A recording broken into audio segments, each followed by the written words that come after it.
Gente boa de Deus, sejam bem-vindos a mais um SalmoCast, um programa da Igreja Presbiteriana de Manaus, a Igreja da Amazônia. E hoje nós estamos aqui, primeiramente, porque entendemos que a Palavra de Deus é a única regra de fé e prática e é ela que nos dá o alento para os embates do dia a dia, as dificuldades, as situações desesperadoras que muitas vezes enfrentamos. Nós podemos observar, segundo a palavra de Deus, a solução para a nossa vida, conforme diz o salmista. O nosso socorro está no nome do Senhor, Criador dos céus e da terra. Está lá no Salmo 124, a última parte do Salmo 124, fala sobre isso daí. Então, eu queria, em primeira mão, dizer para você que o Senhor te abençoe, que o Senhor te guarde, que o Senhor te dê entendimento, que o Senhor abra as tuas percepções do mundo, não somente o mundo físico, mas o mundo espiritual, por causa da palavra dele. Nós somos chamados, nós somos convocados a mergulharmos na palavra de Deus. Jesus disse: conhecereis a verdade e a verdade vos libertará. E que verdade Jesus estava falando? Jesus está falando dele que é a palavra viva encarnada. Então, todos os dias, nós devemos buscar na palavra do Senhor as soluções, o entendimento e as percepções do mundo espiritual, que é da parte do nosso Deus, para que nós possamos andar na vida. Então, dito isto, nós, mais uma vez, vamos falar sobre um salmo. E o salmo que nós vamos falar hoje é o do salmo de número 43. E o salmo 43, ele é pequeno, ele é um salmo de 5 versículos. Eu gostaria de ler este salmo com você e, a partir deste salmo, tirar as percepções pelas quais a palavra de Deus nos fala neste salmo. Obviamente, existem outras percepções, as quais eu posso não estar falando aqui para você, porque a palavra de Deus é rica, a palavra de Deus é abundante, a palavra de Deus ela é viva e eficaz. Mas eu quero falar com você a respeito de algumas percepções que o Salmo nos diz hoje. O Salmo começa assim: faze-me justiça, ó Deus, e pleiteia a minha causa contra a nação contenciosa. Livra-me do homem fraudulento e injusto, pois tu és o Deus da minha fortaleza. Por que me rejeitas? Por que hei de andar eu lamentando sobre a opressão dos meus inimigos? Envia a tua luz e a tua verdade para que me guiem e me leve ao teu santo monte e aos teus tabernáculos. Então irei ao altar de Deus, que é minha grande alegria, ao som da harpa eu te louvarei. Ó Deus, Deus meu, por que estás abatido, ó minha alma? Por que te perturbas dentro de mim? Espera em Deus, pois ainda o louvarei, a Ele, meu auxílio e Deus meu. Olha só, que esse salmo aqui, ele é pequeno, mas é grande. Parece um paradoxo, mas ele é de uma profundidade tão grande, porque o salmista aqui está numa situação que ele pede a Deus o seguinte: faze-me justiça, ó Deus, e pleiteia a minha causa. Existem causas, situações de nossa vida, como eu já enfrentei e enfrento, que a primeira coisa que a gente pensa é: eu vou arrebentar, eu vou tomar uma decisão, ele vai ver o que vai acontecer com a vida dele. Mas o salmista, ele diz assim: existe uma solução que é melhor e é superior de qualquer situação. Qual é? É o trono de Deus, o trono da justiça. E ele vai e invoca o nome do Senhor, dizendo: faze-me justiça, ó Deus, e pleiteia a minha causa contra esta nação que está em guerra comigo. A primeira coisa da nossa vida que nós devemos observar é que, em qualquer situação, a oração não deve ser a última opção. A oração deve ser a primeira opção.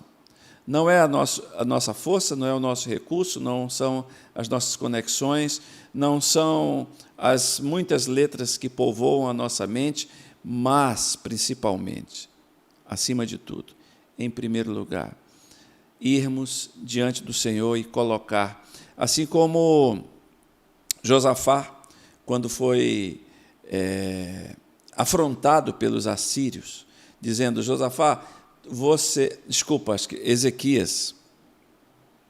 Agora, olha só, as muitas letras estão me fazendo delirar. Mas foi Josafá mesmo, que chegou diante do Senhor e colocou diante dele uma situação que os assírios... Rapaz, eu vou pedir para a técnica me ajudar, que agora, como esse programa é dinâmico, eu estou em dúvida se foi Ezequias ou Josafá. Mas, acima de tudo, a história é essa, que Senaqueribe foi entrar em Israel e ele afrontou o rei de Israel e afrontou ao Senhor Deus, dizendo: os deuses das outras nações não puderam me resistir. Quem é esse Deus que você confia, que vai livrar você da minha mão? Então, o rei, olhando aquela carta, olhando aquela afronta, ele chega diante do santuário do Senhor, no templo, e apresenta aquilo diante de Deus, dizendo: Senhor, eu recebi essa afronta, recebi esta palavra de maldição, e quero colocar diante do Senhor, porque não estão afrontando a mim, estão afrontando ao Senhor. E Deus, pela boca do profeta Isaías, disse: esse povo não se preocupe, porque eles nem vão entrar em Jerusalém. Eles não vão entrar, porque eu vou tomar conta dessa situação. E o que acontece? À noite, Deus manda um anjo e 185 mil soldados assírios são mortos. Foi Ezequias. Então, o rei Ezequias colocou diante do Senhor a situação e disse: Senhor, faz a tua justiça. E quem sabe você esteja passando por uma situação semelhante, guardadas as devidas proporções, de que você está recebendo injustiça, está sendo caluniado, está sendo mal falado, está sendo acusado injustamente, estão colocando sobre você algo que você não fez. Eu sei que isso é difícil. A primeira vontade que dá é a gente revidar e revidar com raiva. Mas o Salmo de número 43 diz: Senhor, faze-me justiça, porque o Senhor é quem defende. Eu lembro que uma vez o pastor Caio Fábio, o pai, disse assim: nunca se defenda, nunca se defenda. Por que você tiraria esta honra do Senhor fazer por você? Ou seja, deixa Deus tomar conta da situação e Ele vai fazer, conforme diz um dos salmos: fará sobressair a tua justiça como o sol do meio-dia. Essa é a primeira chamada do salmo. E ele diz a segunda coisa: livra-me do homem fraudulento e injusto. Aqui o salmista está dizendo: Senhor, eu não quero andar com gente que não tem os mesmos princípios que o Senhor. Eu não estou dizendo que eu não amo, não estou dizendo que eu estou desejando coisas ruins, mas eu não quero andar com gente dessa natureza. Eu quero andar com gente que glorifique o teu nome, que seja honesto, que fale boas coisas, que não use a sua boca para detratar, para detonar e para trazer maldições. Eu te peço que tu me livre do homem que é fraudulento e é injusto, porque a Bíblia fala que se nós andarmos com o homem perverso, nós iremos nos transformar num homem perverso. Não é que isso seja uma maldição no sentido da palavra, mas quer dizer o seguinte, que a influência que nós iremos receber é uma influência maligna. Então, nós devemos ser, como diz o Salmo 1, bem-aventurado o homem que não se assenta na roda dos escarnecedores, não se detém nos caminhos dos pecadores, e antes tem o seu prazer na lei do Senhor. Então, ele está dizendo: Senhor, me livra desses homens que são fraudulentos e são injustos. Aí ele arremata, a terceira coisa: tu és o Deus da minha fortaleza.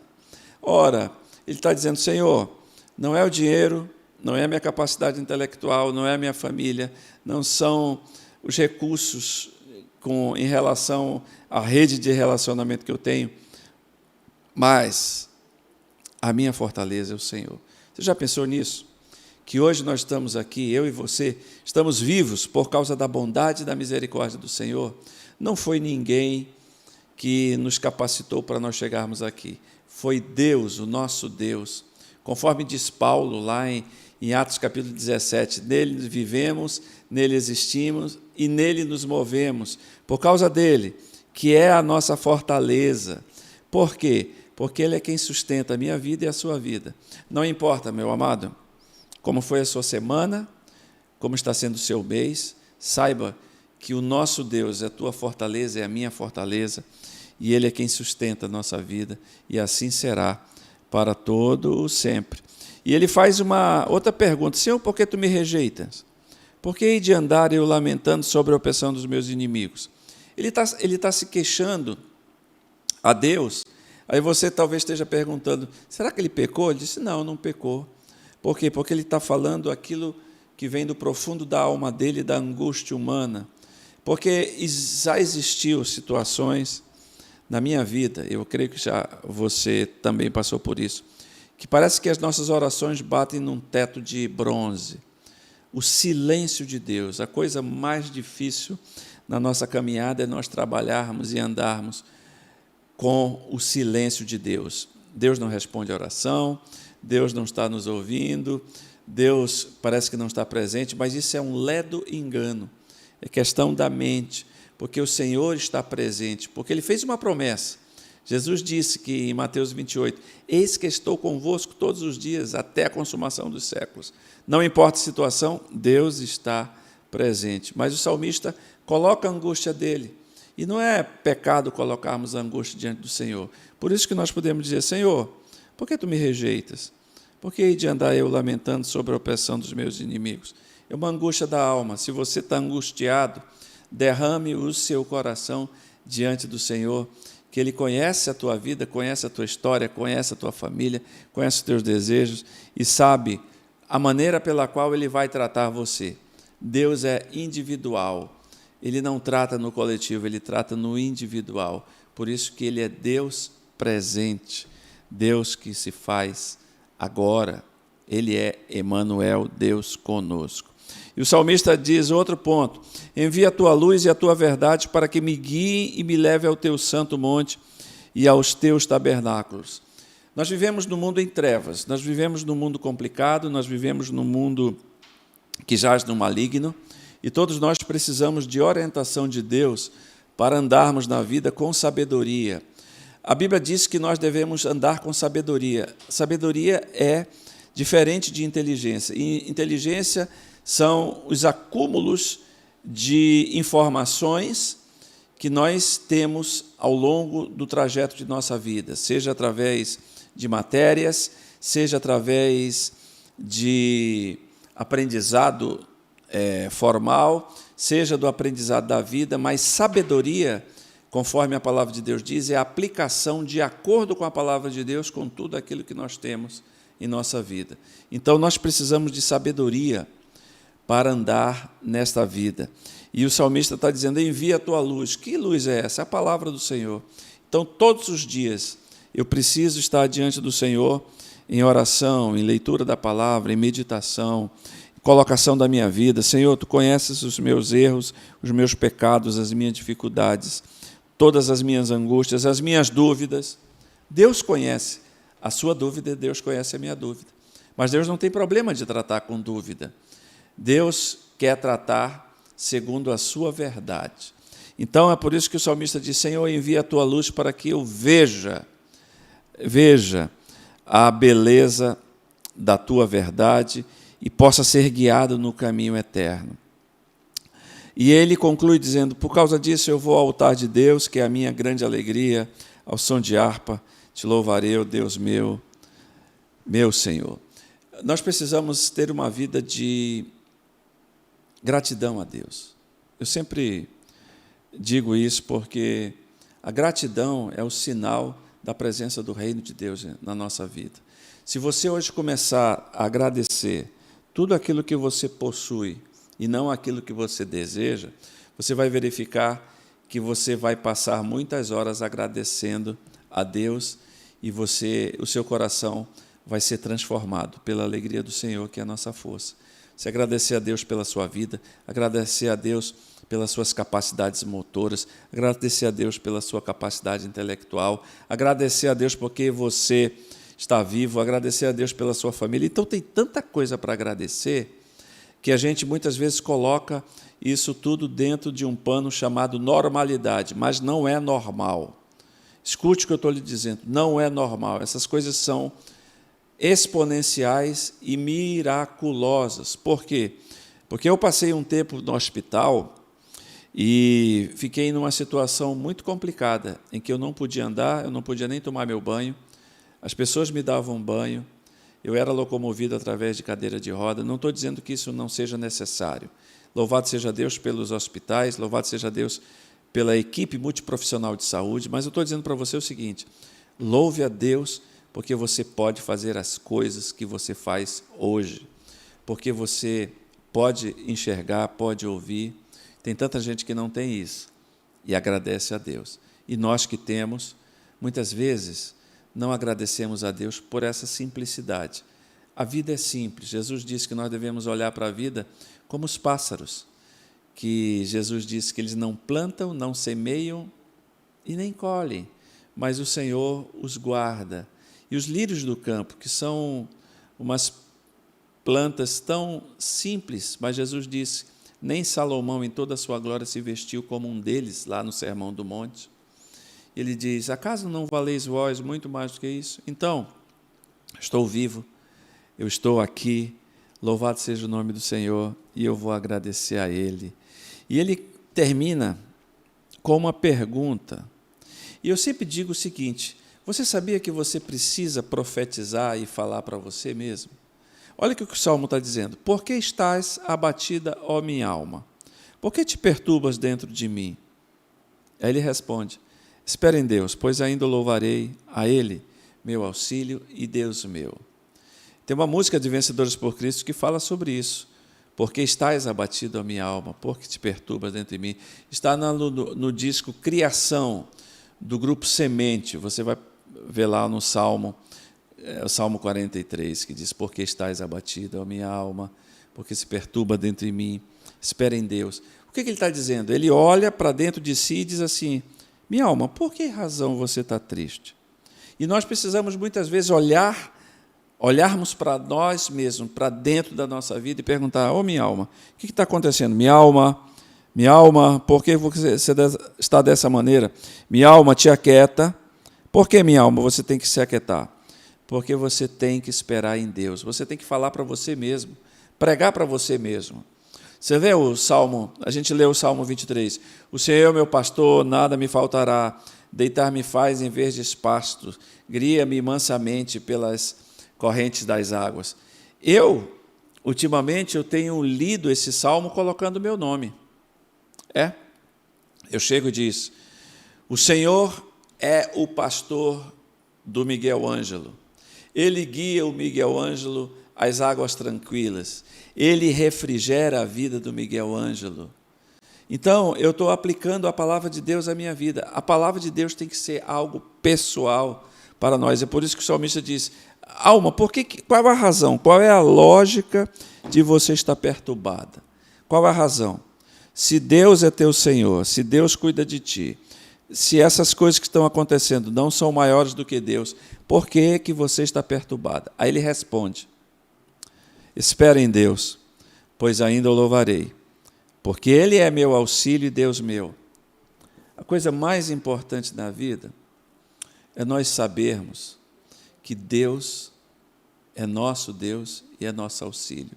Ora, se Ele é nosso Deus e nosso auxílio, todas as coisas estão diante dEle, estão debaixo da sua mão soberana e nada acontece na sua vida e na minha vida sem que passe pela soberana vontade de Deus. Então, querido, este Salmo 43 nos ensina a descansarmos e a colocarmos diante de Deus as nossas angústias, nossas dificuldades, pedir justiça, pedir auxílio do Senhor, pedir luz, entendimento, pedir direção e também dizer para Deus aquilo que nos afeta, aquilo que nos deixa triste, e perguntar para nós mesmos: por que será que eu estou assim? A razão de eu estar assim? E nós devemos responder: espera em Deus, pois ainda o louvaremos. A Bíblia diz que o choro pode durar uma noite, mas pela manhã a alegria virá, porque Deus é nosso Deus, e se Ele é o nosso Deus, como é o nosso Deus, a gente pode confiar nele e esperar nele, porque essa espera aí não é uma espera de cansaço, é uma espera de esperança. Nós somos esperançosos em Deus, sempre. Graça e misericórdia vão nos seguir todos os dias, e assim habitaremos na presença do Senhor para todo sempre. Eu espero que esse Salmo 43 tenha falado a sua vida, como falou a minha vida, e que a graça de Jesus possa estar te acompanhando, e que você sempre possa estar aplicando a palavra de Deus para você. Toma para você o que Deus escreveu, porque é isso que os salmos dizem, aplicando a palavra de Deus aos nossos corações. E esse foi mais um SalmoCast, um programa da Igreja Presbiteriana de Manaus, a Igreja da Amazônia. Que o Senhor te abençoe profundamente. Esse é o nosso desejo.